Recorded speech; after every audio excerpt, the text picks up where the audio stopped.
Hello out there to all my fellow veterans and those that are still on active duty. My name's Pete. My channel is Veteran Transition Success, and obviously my sole purpose here is to help you have the best possible transition from military to civilian life. I served 6 years in the Australian Army and I got out almost 13 years ago now. I made plenty of mistakes in my transition, but I did a few good things too. And more importantly, I've spoken to a lot of other people who have transitioned, seen their mistakes, seen their success stories as well. So what I wanted to do was to help you guys, because I think it's absolutely tragic that veterans of all people can slip through the cracks and struggle to find success after they've served their country. So we're going to start today with something nice and simple. Everyone's favorite, a top 10. Easy to digest. And what this top 10 will do is form a checklist for you. So throughout the weeks, I'll probably do a single episode on each one, which will be a how-to essentially. But as far as having a checklist of things you can tick off, look to this episode. Most of what I say will be applicable pretty much to every service across every country in the world.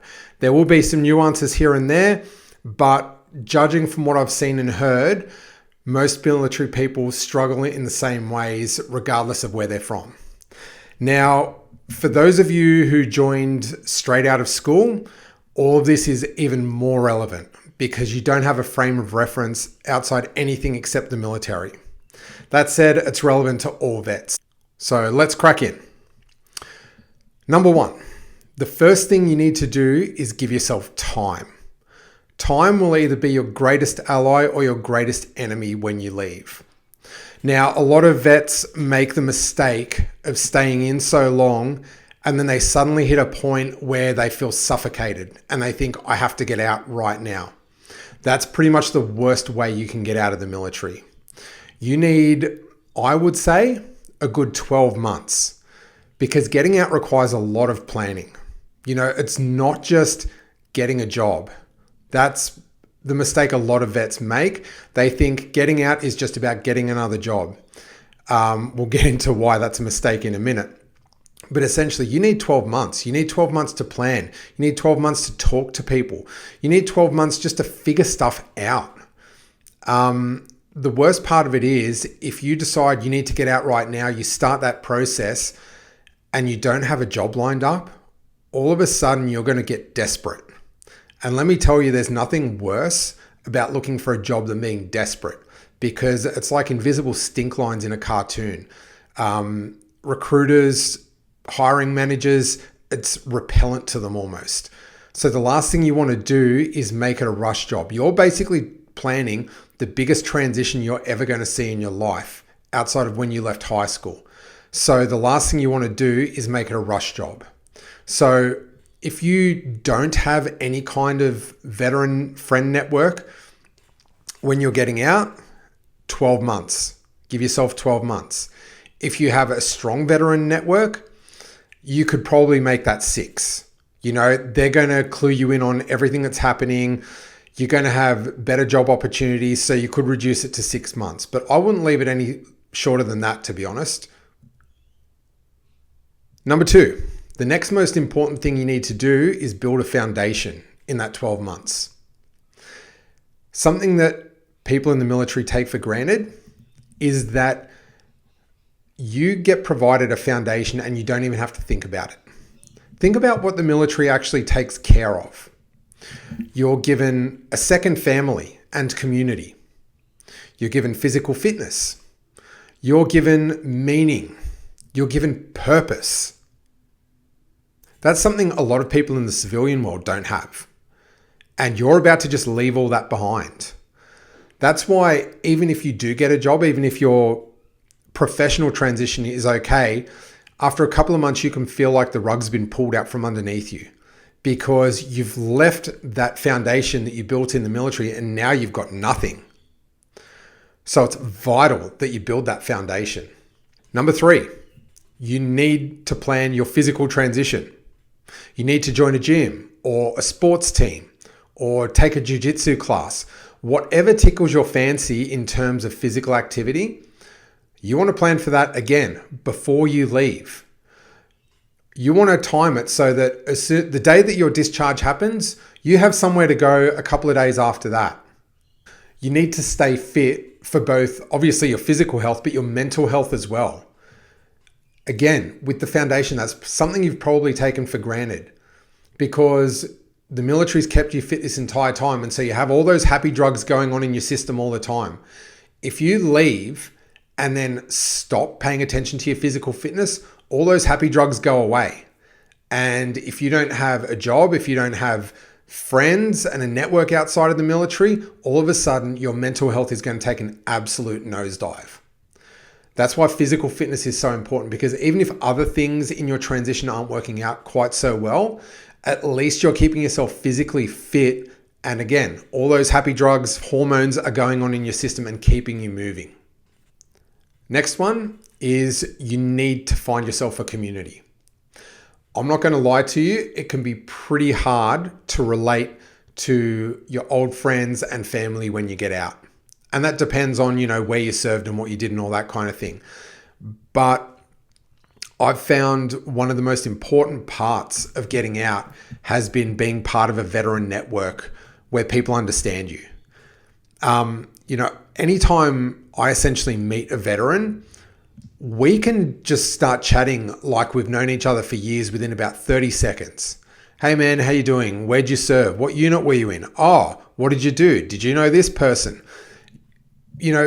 Within 30 seconds, you establish that this person understands maybe not everything that you've done, but most of what you've done. And 10 minutes later, you're like, wow, it's like I've known this guy all my life.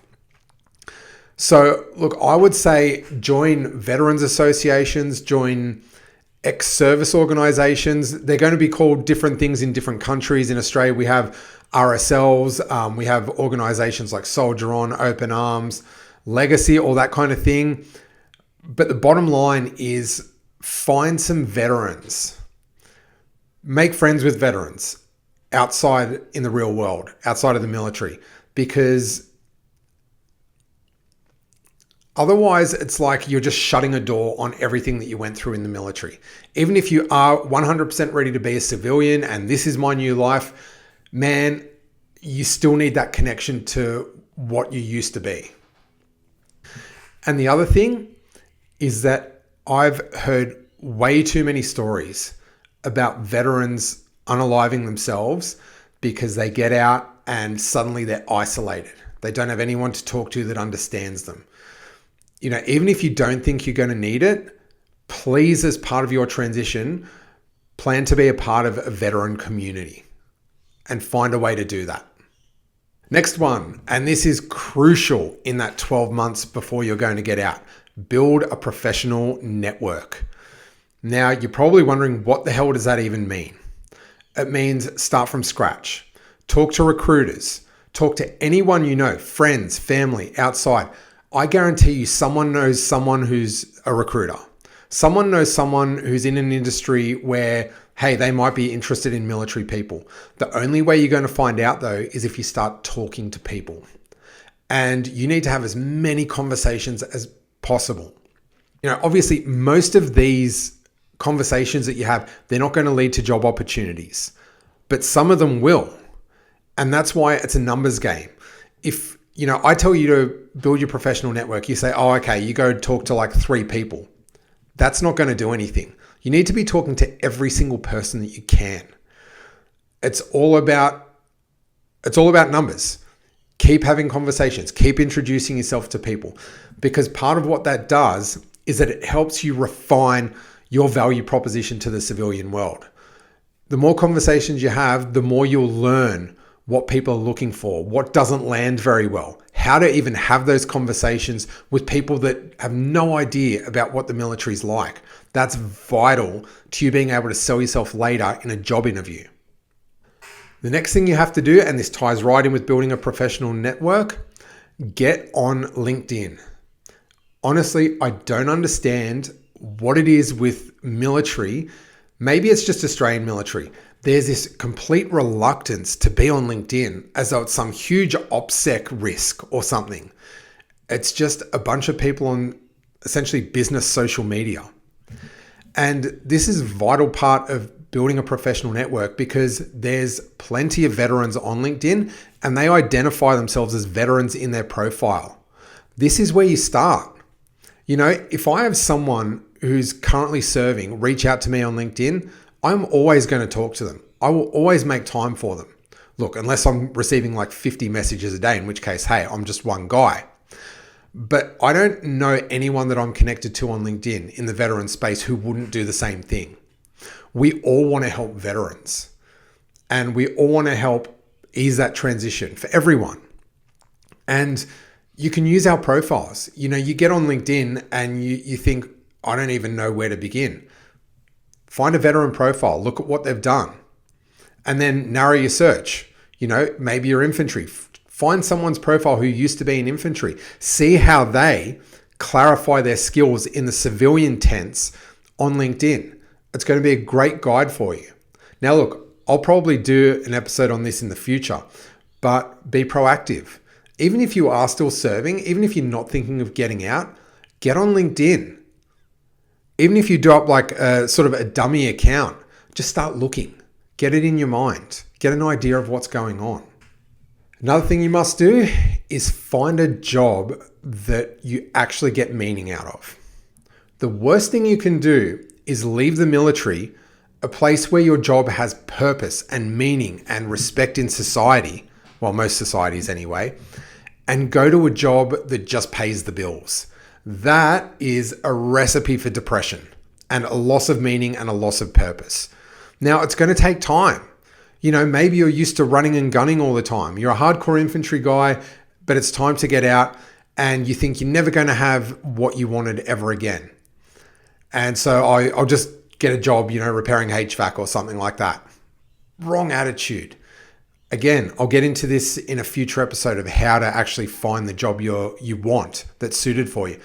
But I want to reiterate to you now, don't just settle. And again, this is why you need 12 months before you get out. Work out what it is you really want to do. Work out what's going to give you meaning. What aligns with your values? What company aligns with your values? You know, it's a cliche in a lot of movies that, you know, there's the veteran who gets out and he gets a shitty sales job and he doesn't believe in the product and he struggles to make ends meet and there's this hole inside of him that he can't seem to fill. Well, yeah, of course. If you get out of a job like the military and then you go to a job that doesn't align, of course there's going to be a hole inside of you. It's a cliche, but it's a cliche for a reason.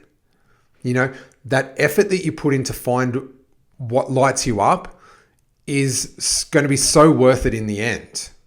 If you're going to be like, oh, that's too much trouble. Well, all right, it's just your life we're talking about here. If you don't want to put in the effort, well, okay, I don't know what to tell you. Number 8 on our list is get to know what's actually out there for you. Most veterans have no idea what is there for them in a career sense. You know, from what I've seen, it tends to go one of two ways. Veterans will either think, I need to trade one uniform for another. I'll go be a cop. I'll go be a paramedic or a fiery, or I'll go work for a defense contractor. And then there's the other side of the aisle that thinks, oh, you know, because I have a security clearance or whatever, there's $200,000 a year jobs waiting for me. Both of those are so wrong, it's not funny. And the thing is, you're not going to know what is right until you actually start looking at the market. And it's not just about looking at job ads, it's about talking to people. It's about finding out what your skills are worth. Number 9, practice interviewing again and again and again and again and again. Treat it like a weapons drill. You know, I remember by the end of recruits, first you don't even know how to disassemble and reassemble a rifle. By the end of recruits, you're doing it blindfolded and seeing who can do it the fastest. That's what you need to do with job interviewing. Now, this is even more true if you're one of the people that joined straight out of high school, because you've likely never even done a job interview before. You need to get comfortable interviewing. You need to be comfortable having that conversation. The easiest way to tell if someone hasn't practiced when it comes to job interviewing is they act like it's an interrogation and they're being scrutinized. A good job interview is a conversation, because the reality is that you're talent and they're looking to hire talent. If you can have a conversation, then suddenly you're on top of every other applicant. Number 10, and possibly one of the most important points, especially when it comes to jobs, is you got to drop the gray man act. You have to drop it like a bad habit. Now, I don't know if that's the term used in other countries. I imagine as soon as I said it, though, you knew what I was talking about. It's the military idea that the team always comes first and your needs and your wants don't exist. There is no I in team.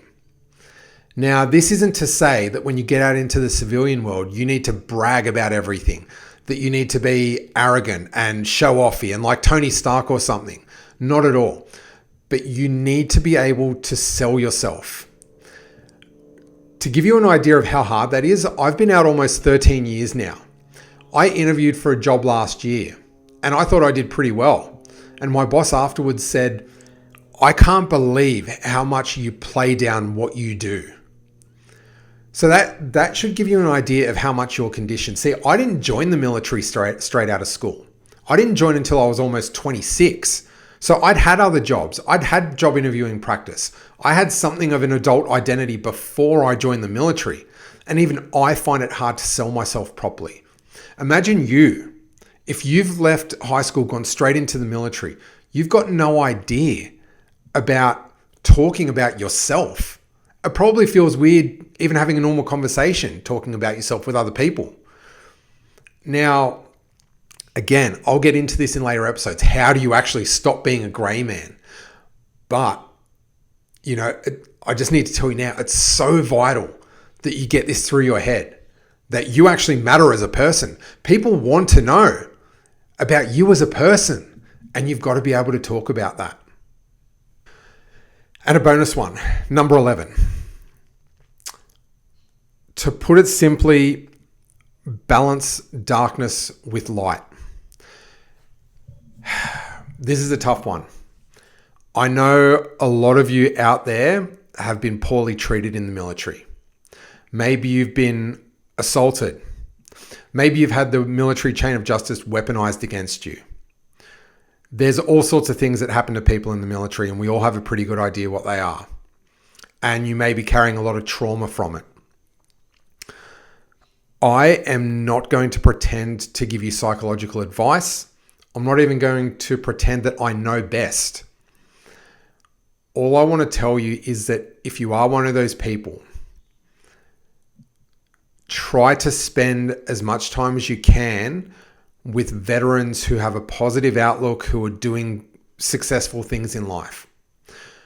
Because the reality is some of you will need to continue to advocate for yourselves, maybe to get compensation or something like that. The risk with that is that you enter a space where the only veterans you talk to are people that are going through the same thing. And from there, it's very easy to see the whole world as dark and injustice. And suddenly you find yourself spiraling into a black hole of misery.